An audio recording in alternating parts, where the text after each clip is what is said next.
By 1968, the war in Nigeria had changed. It was no longer just soldiers and battlefields. It was hunger, it was disease, it was silence. Inside the shrinking territory of Biafra, a humanitarian disaster was unfolding, one that would shock the world.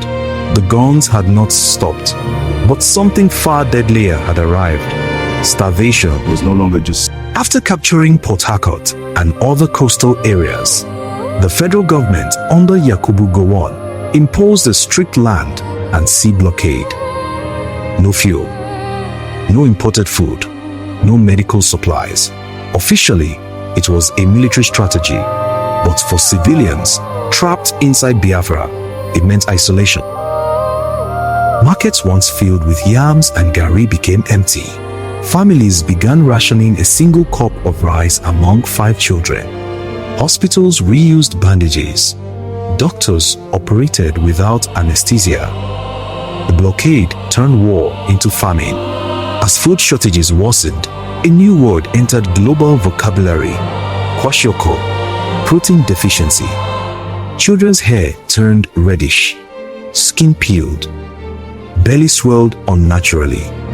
Mothers watched helplessly. Entire villages survived on cassava peels, some boiled leaves for soup. Estimates suggest that between 1 and 3 million people died during the war, many from starvation rather than bullets. The world began to see the images, and the images were unbearable. Foreign journalists smuggled photos out of Biafra. Television networks in Europe and America broadcast starving children into living rooms. Global outreach followed. The International Committee of the Red Cross attempted relief missions. Church organizations organized aid.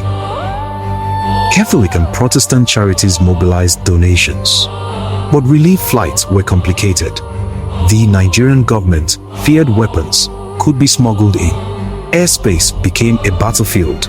Even aid became political.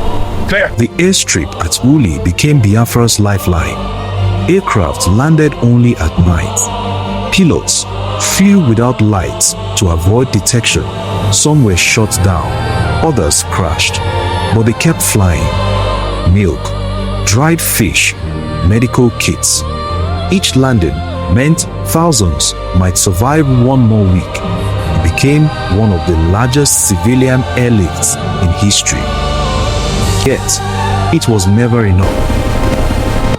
Leader Chukwuemeka Odumegwu Ojukwu faced mounting pressure, territory shrinking, troops exhausted, civilians dying daily. Some officials urged negotiation. Others insisted on continuing the fight for independence. Morale collapsed.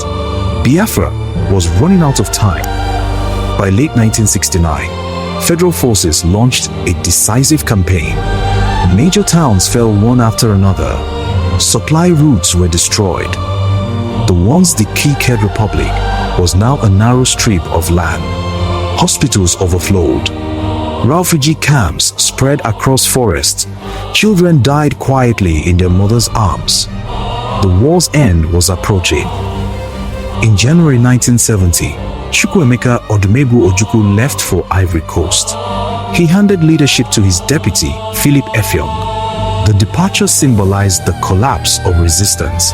For many supporters, it felt like abandonment. For others, it was realism. The struggle could not continue. On January 15, 1970, Biafra officially surrendered. 30 months of war ended. An estimated 1 to 3 million lives lost. Entire communities erased.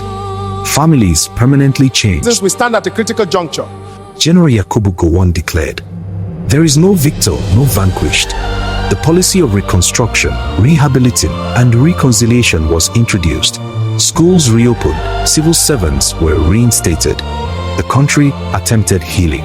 But trust had been broken, and memories do not disappear with declaration. The Nigerian Biafran War reshaped national identity. It influenced politics, ethnic relations, military structure, oil control in the Niger Delta. For some, it remains a painful wound. For others, a lesson in unity. For many, It is a story that must never be forgotten. Narrator, oh powerful, because history does not disappear. It echoes. And in Nigeria, the echoes remain.